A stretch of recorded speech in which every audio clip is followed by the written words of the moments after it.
Hey everyone, Pufuu here reporting live from the Squid Research Lab. And recent reports have indicated dry seasons. And by that I am referring to the lack of content, but no worries. We've been brewing up a brand new season packed with exciting features here in our labs. From new kit variants to stages and game modes, there's a lot to get our inky hands on. So without further ado, let's get to it.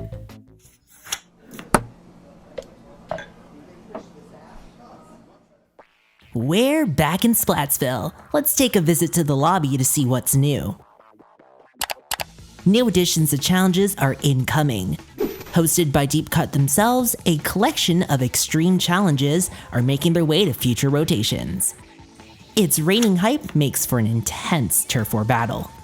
At random intervals, Marina's hyper bombs will fly in on the stage. Ink them enough and you'll set off a massive ink explosion. Kaploosh. Ink mines in your area. Limit your playstyles to kits containing ink mines only, except this time they'll have a radius 3 times larger and will instantly splat a player. Now try playing that with Clan Blitz. Tower Ring Tower Control takes the classic Anarchy mode to a higher level of difficulty, and I mean that literally. Have fun playing Blackbelly Skate Park on wheels. The stakes are much higher in Anarchy challenges. In fact, there's a mandatory entry fee. If you win your battles, you earn 3 times the reward. Lose, and you'll come back empty-handed. And if Anarchy challenges weren't hardcore enough, prepare yourself for tourney battles. Square off against other players in official monthly championships. You can sign up for upcoming tournaments that fit your playstyle, or create your own tournaments with qualifications using the Splatnet 3 app. And we've received reports on a returning stage, Salt Spray Rig. And this time I'm happy to announce that the stage itself will no longer be rigged. In fact, it's been transformed into a lifeless Tetris block with 0 flanking options. Wonderful, isn't it? There appears to be a new catalog coming this season, and with that comes new fresh seasonal gear, like this Pastel Citywear collection from Starboard, a new gear brand making waves in the Splatsville scene. So if bunny ears and looking cutesy gets your ink pumping, then styling Starboard is the way to go.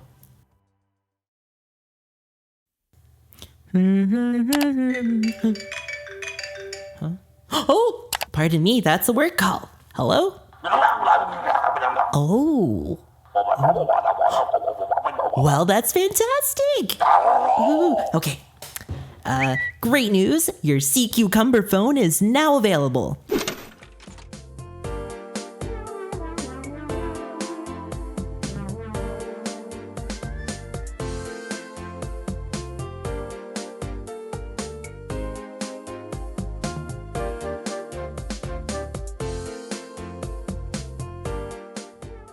Seems like the youngsters of Splatsville are taking their social game up a notch.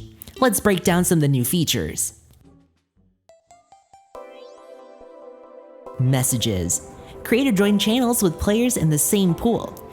You can now create private battles, team, and shifts in a quickie. You can also share photos and gift items. Whether it be outfit ideas or locker decor, you can trade to your heart's content.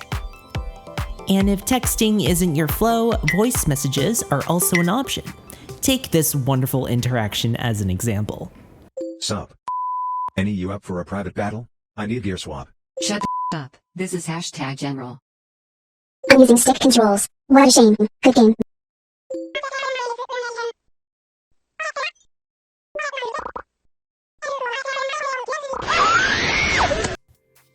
Sending messages to players you've played with is also a feature, perfect for complimenting someone's skill and great sportsmanship, right? You suck at this game. A phone wouldn't be a phone unless it had social media, right? Say hello to Instagram. It's the freshest platform to share in-game photos, artwork, winning plays, and of course, opinions. Plaza Post will now display your latest or pinned post. You can also browse a player's page for stylish outfit mood boards, locker ideas, or team comps. Connecting with other players has never been easier. Phew, quite a bit of additions there, isn't it? I gotta take a quick breather here, but in the meantime, be sure to leave a like on this video and subscribe to the channel to keep up with the latest leaks. Concept leaks? On Splatoon 3. Anyways, turn your attention to this. That's right, the Squid Sisters are back. Making their grand return to Inkopolis news, Splatfest announcements will now feature Callie and Marie. And speaking of Splatfests, why don't we take a peek at some upcoming themes? Like which game would survive a Nintendo court battle, Crayola Scoot Ninjala or Foam Stars? Or potentially, which vibe suits you best? Cool, confident, or cute? I, for one, am confident in the fact that none of these themes will ever see the light of day, except maybe the first one.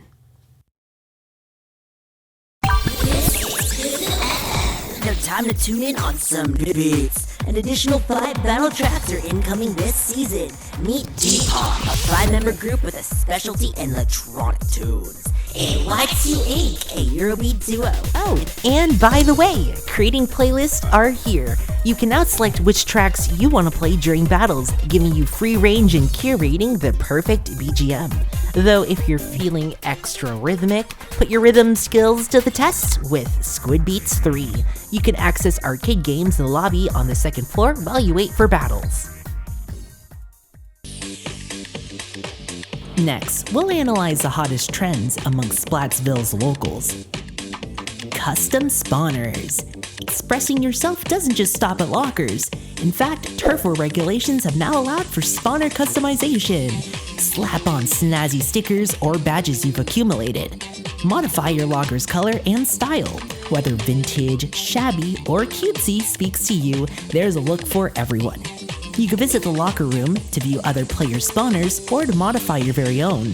The possibilities are endless, and showing up to battle has never been cooler.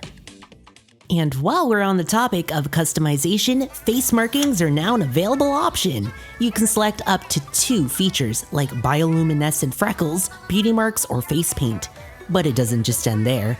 If you're constantly fed up with going in and out of recon mode to get your desired ink color, ink no further than the dye-in machine. I know you're dying to hear what it does. Purchase and unlock new iconic ink colors for photo shoots or to bring into private battles.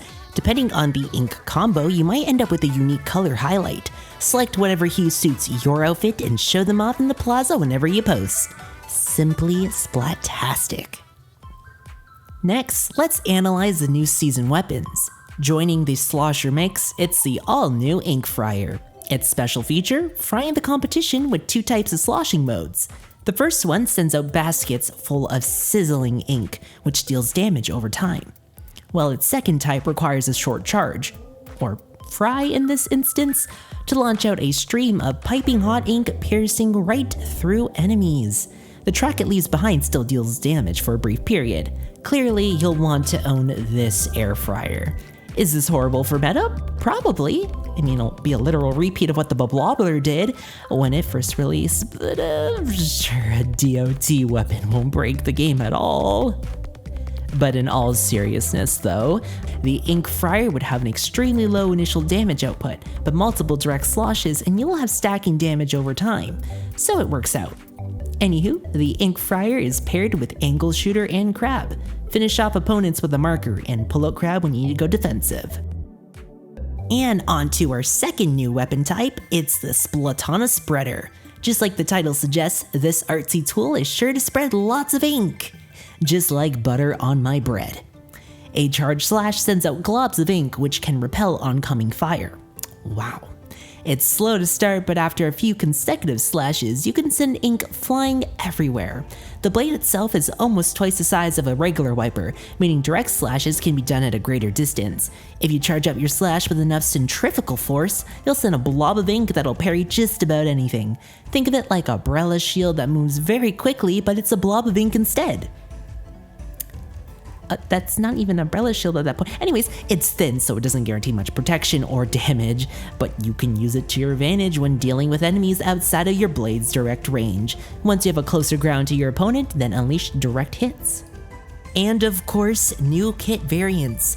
Introducing the Heavy Graffiti Splatling, and in classic Splatoon dev fashion, it's paired with Sprinkler and Splashdown. That'll go well. Next up, there's the IN2K Range Blaster, paired with Burst Bomb and Super Chump, and the Octobrush Jade Nouveau, paired with Auto Bomb and Crab. And lastly, the Ancient Tri-Stringer, paired with Splat Bombs and Wave Breaker. And that's all we have to announce today. Thanks for sticking around till the end of our Moist Season info session, and if you're interested in hearing more on future Splatoon updates, then be sure to subscribe to our channel and leave a like. And if you feel like contributing to our next concept video, leave a comment on which features you want added alongside their details. You might get to see your ideas visualized. Anywho, that's all we have for today. Until next time, Pufuu, offline.